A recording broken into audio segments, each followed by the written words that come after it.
So കഴിഞ്ഞ ദിവസത്തെ ഒരു വീഡിയോയിൽ ഞാൻ പറഞ്ഞിരുന്നു എക്സാമിന് പോകുന്നതിന് മുന്നേ നിങ്ങൾ ക്ലാസ് ടേബിൾ നല്ല രീതിയിൽ പരിചയപ്പെടണമെന്ന്. അപ്പോൾ ഞാൻ വിചാരിച്ചു ക്ലാസ് ടേബിളിനെ കുറിച്ച് ഒന്ന് പറഞ്ഞു തരാമെന്ന്. ക്ലാസ് ടേബിളിൽ എന്തൊക്കെ കാര്യങ്ങളാണ് ഉള്ളതെന്നൊന്ന് ഓടിച്ചു വിട്ടൊന്ന് പറഞ്ഞു തരാം. സോ നമുക്ക് ഇന്ന് ക്ലാസ് ടേബിൾ ഡിസ്കസ് ചെയ്യാം. Welcome back to maths at 360 degree with Sonia.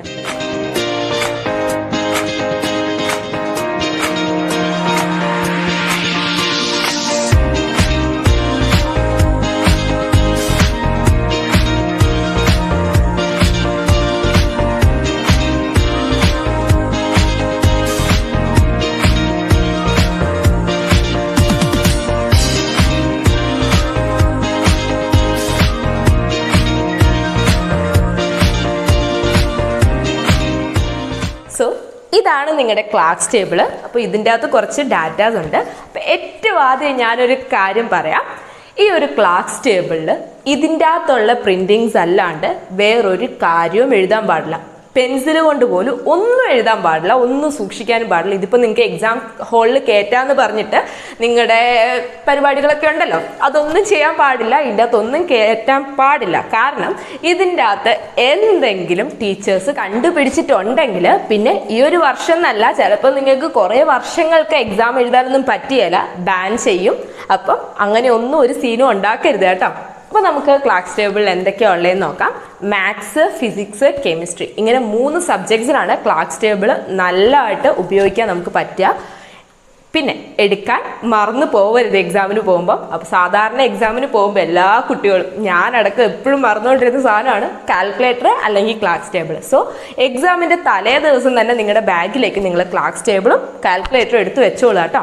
അപ്പോൾ ക്ലാസ് ടേബിൾ ഏറ്റവും ഫസ്റ്റത്തെ പേജിൽ നിങ്ങളുടെ കണ്ടന്റ് ആണ്. അപ്പോൾ കണ്ടന്റ് ജസ്റ്റ് ഒന്ന് വായിച്ചു നോക്കിയാൽ കുറേ ഉണ്ട്. അപ്പോൾ അത് വായിച്ചു നോക്കുന്നതിന് ഞാൻ ജസ്റ്റ് ഒന്ന് പറയാം അതിൻ്റെ അകത്ത് എന്തൊക്കെയുള്ളതെന്ന്.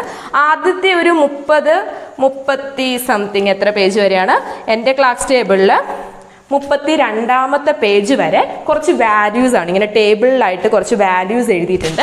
ഈ വാല്യൂസ് ലോഗരിതമിക് വാല്യൂസ് ഉണ്ട്, അതുപോലെ തന്നെ exponential values, square numbers, square Roots, അതൊക്കെയാണ്. അതൊക്കെ നിങ്ങൾ ഇതിൻ്റെ അകത്ത് നോക്കേണ്ട കാര്യമില്ല, കാരണം നിങ്ങൾക്ക് കാൽക്കുലേറ്റർ ഉപയോഗിക്കാം. മീൻസ് ഫിസിക്സ്, കെമിസ്ട്രി, മാത്സ് ഒക്കെ ഉള്ളവർക്ക് സയൻറ്റിഫിക് കാൽക്കുലേറ്റർ തന്നെ ഉപയോഗിക്കാം. സോ ആ വാല്യൂസ് എല്ലാം നിങ്ങൾക്ക് കാൽക്കുലേറ്ററിൽ കണ്ടുപിടിക്കാൻ പറ്റും. സോ ഈ ഒരു ഇത്രയും ഭാഗം നിങ്ങൾക്ക് അത്ര വലിയ ഇമ്പോർട്ടൻസ് ഇല്ല. എക്സാമിൻ്റെ ടൈമിൽ നോക്കാൻ നിന്നാൽ അതിന് ടൈം പോവുകയുള്ളൂ. സോ അത് നിങ്ങൾ നോക്കണ്ട. അത് കഴിഞ്ഞ് ആ ഒരു വാല്യൂസ് കഴിഞ്ഞ പാടെ ഇവിടെ നിങ്ങളുടെ ബുക്കിൽ mathematical constants and formula, means മാത്തമാറ്റിക്സിൻ്റെ ഫോർമുലയും കോൺസ്റ്റൻസും ഒക്കെയാണ് ഇവിടെ പറഞ്ഞിരിക്കുന്നത്. അപ്പോൾ പൈയുടെ വാല്യൂ, അതുപോലെ തന്നെ ഓൾജിബ്ര, എക്സ്, നമ്മുടെ AX² + BX + C = 0, എന്നിട്ട് എക്സ് കണ്ടുപിടിക്കാനുള്ള ഇക്വേഷൻ ഇല്ലേ, -b + or - ആ ഇക്വേഷനൊക്കെ ഇതിൻ്റെ അകത്തുണ്ട്. അപ്പോൾ അത് മറന്നു പോയിട്ടുണ്ടെങ്കിൽ നിങ്ങൾ ഇതെടുത്ത് നോക്കി അതിൻ്റെ അകത്ത് കണ്ടുപിടിക്കുക കേട്ടോ. അതിൻ്റെ അകത്ത് കുറേ വാല്യൂസ് ഉണ്ട്. അതുപോലെ ആൽഫ + ബീറ്റ, അങ്ങനത്തെ കാര്യങ്ങളെല്ലാം പറഞ്ഞിട്ടുണ്ട്. അപ്പം നിങ്ങൾ ചിലപ്പോൾ X + Y ആയിരിക്കും പഠിച്ചിട്ടുണ്ടാവുക, XY. അപ്പം എക്സിനും വൈക്കും പകരം ഇവിടെ ആൽഫയും ബീറ്റയൊക്കെയാണ് ഉപയോഗിച്ചിരിക്കുന്നത്. ആ ഒരു ചെറിയ വ്യത്യാസമേ ഉള്ളൂ. അതുകൊണ്ടാണ് അതൊന്ന് പെട്ടെന്ന് നോക്കാൻ പറഞ്ഞത്. കാരണം എക്സാമിൻ്റെ ടൈമിലാണ് നിങ്ങൾ നോക്കുന്നതെങ്കിൽ നിങ്ങൾ പറയും, അയ്യോ ഞാൻ ഇതൊന്നും അല്ല പഠിച്ചേക്കുന്നത്, എക്സും വൈയില്ല ഞാൻ പഠിച്ചേക്കുന്നത്, ആൽഫ ബീറ്റ അല്ല, അപ്പോൾ ഈ ഒരു ഇക്വേഷൻ എനിക്ക് മനസ്സിലാവുന്നില്ല, അങ്ങനെ തോന്നരുത്. ഇത് സെയിം ഇക്വേഷനാണ് ഇതിൻ്റെ അകത്ത് ഉള്ളത് കേട്ടോ. പിന്നെ ഇവിടെ നമുക്ക് NCRൻ്റെ, നമ്മുടെ പെർമ്യൂട്ടേഷൻ കോമ്പിനേഷൻ്റെ ഇക്വേഷൻ ഒന്നും പഠിക്കേണ്ട. NCRൻ്റെ ഡെഫിനിഷൻ, NPRൻ്റെ ഡെഫിനിഷൻ, ഇതെല്ലാം ഈ ഒരു ക്ലാസ് ടേബിളിലുണ്ട്, അത് നോക്കുക. പിന്നെ വരുന്നത് വെക്റ്റേഴ്സ് നിങ്ങൾക്ക് ഇപ്പം ഇല്ല പഠിക്കാൻ. പിന്നെ പറയുന്ന കുറച്ച് എക്സ്പാൻഷൻസ് പറഞ്ഞിട്ടുണ്ട്, അത് നിങ്ങൾക്ക് സെക്കൻഡ് ഇയറിലേ വരുള്ളൂ. സോ അത് നിങ്ങളിപ്പോൾ നോക്കണ്ട. പിന്നെ ഉള്ളത് ഹെമിസ്ഫിയർ, അതൊക്കെ നിങ്ങൾക്ക് സെക്കൻഡ് ഇയറിലാണ് വരുന്നത്. പിന്നെ അത് കഴിഞ്ഞിട്ട് sin x cos x ഡെറിവേറ്റീവ്സിൻ്റെ വാല്യൂസ് ഇവിടെ കൊടുത്തിട്ടുണ്ട്, അത് നിങ്ങൾ നോക്കുക. y dy/dx means list of derivatives. ഒരു ബെസ്റ്റ് കാര്യം ഞാൻ പറയാം, ഈ ഒരു വീഡിയോ കാണുമ്പം നിങ്ങൾ ക്ലാസ് ടേബിളും കൂടി ഒന്ന് എടുത്ത് പിടിക്കാട്ടോ. അപ്പം ഞാൻ പറയുന്ന അനുസരിച്ച് നിങ്ങൾക്ക് നോക്കിപ്പോവാം. അപ്പം y = sin x derivative cos x dy/dx cos x എന്ന് പറഞ്ഞിട്ടുണ്ട്. അങ്ങനെ എല്ലാ വാല്യൂസിൻ്റെയും ഡെറിവേറ്റീവ്സ് ഇവിടെ പറഞ്ഞിട്ടുണ്ട്. പിന്നെ ഉള്ളത് ഇൻ്റഗ്രലാണ്, അത് നിങ്ങൾക്ക് സെക്കൻഡ് ഇയറിൽ നോക്കിയാൽ മതി, ഇപ്പം വേണ്ട. പിന്നെ അത് കഴിഞ്ഞിട്ട് മാത്തമാറ്റിക്കൽ ഫോർമുല ആയിട്ട് പറയുന്നത് ട്രിഗ്നോമെട്രി. നമ്മൾ ട്രിഗ്നോമെട്രി പാഠത്തിൽ sin x + y ഇക്വേഷൻ ഒക്കെ പഠിച്ചിരുന്നു അല്ലേ. അപ്പം x + yക്ക് പകരം ഇവിടെ ഉപയോഗിച്ചേക്കുന്നത് തീറ്റയും സൈയും ആണ്. ആംഗിൾസ് ആണ്. എക്സും വൈയും സെയിം ആണ്. അപ്പം നിങ്ങൾ ടീറ്റയും സൈൻ കാണുന്നവർക്കെല്ലാം എക്സും വൈയും എഴുതുക. അങ്ങനെ ഒരു രീതിയിൽ നിങ്ങൾക്ക് ഇതിൻ്റെ ഇക്വേഷൻസ് ഇതിൻ്റെ അകത്ത് നോക്കി എഴുതാൻ പറ്റും. പിന്നെയുള്ളത് സൈനെ മീൻസ് കുറേ ഐഡൻറ്റിറ്റീസ് ഇവിടെ ഉപയോഗിച്ചിട്ടുണ്ട്. ആ ഐഡൻറ്റിറ്റീസ് എല്ലാം നിങ്ങൾ പരീക്ഷയ്ക്ക് ചെയ്യുമ്പോൾ ഉപയോഗിക്കാനായിട്ട് പഠിക്കുക. അപ്പോൾ ഈ ഒരു ഇക്വേഷൻസ് ഏതൊക്കെ ഇതിൻ്റെ അകത്ത് ഉള്ളതെന്നുള്ളത് നോക്കി പരിചയപ്പെടുക.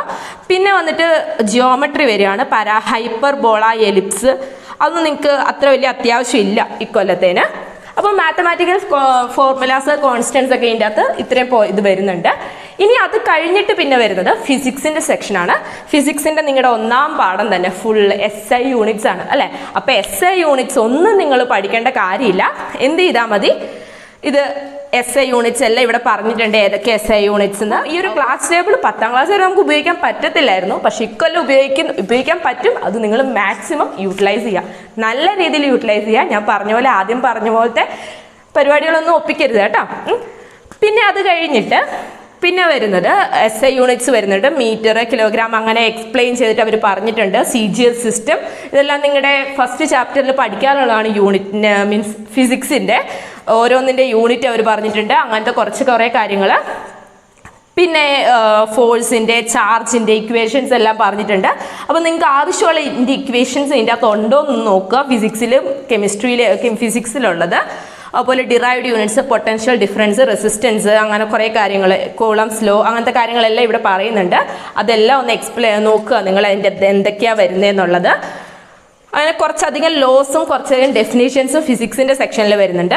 പിന്നെ എൻ്റെ ക്ലാസ് ടേബിളിൽ 49ാമത്തെ പേജ് തൊട്ടിട്ട് കെമിസ്ട്രിയുടെ സെക്ഷൻ സ്റ്റാർട്ട് ചെയ്യാണ്.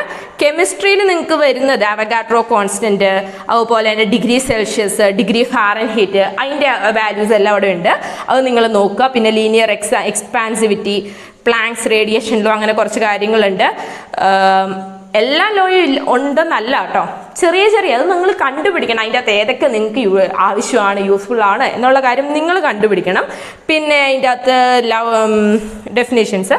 പിന്നെ ഈ ഒരു പേജ് നമ്പർ 54ൻ്റെ അകത്ത് നിങ്ങളുടെ പീരിയോഡിക് ടേബിൾ ഉണ്ട്. അപ്പോൾ പീരിയോഡിക് ടേബിൾ നിങ്ങൾ മറന്നു പോകുന്നതെന്ന് ഓർത്ത് ടെൻഷൻ അടിക്കേണ്ട, ഇതിൻ്റെ അകത്ത് നോക്കാം. അപ്പോൾ പീരിയോഡിക് ടേബിളിൽ അതിൻ്റെ എന്താ പറയുക, ഇലക്ട്രോണിക് കോൺഫിഗറേഷനും സബ്ഷെൽ ഇലക്ട്രോണിക് കോൺഫിഗറേഷനും എല്ലാം ഉണ്ട് ഇതിൻ്റെ അകത്ത് കൊടുത്തിട്ടുണ്ട്. അപ്പോൾ ഇത് നോക്കി നിങ്ങൾക്ക് ചെയ്യാൻ പറ്റും പെട്ടെന്ന്.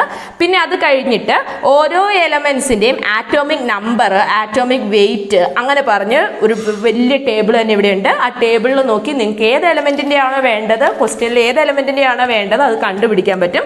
അങ്ങനെ കുറേ എന്താ പറയുക എലമെൻസിൻ്റെ solid, liquid, gas, element means periodic ടേബിളിലുള്ള എല്ലാ തന്നെ എലമെൻസിൻ്റെയും കുറേ കാര്യങ്ങൾ ഇവിടെ ലിസ്റ്റ് ചെയ്തിട്ടുണ്ട്. അതെല്ലാം നിങ്ങൾക്ക് ഇതിൻ്റെ അകത്ത് നോക്കാൻ പറ്റും.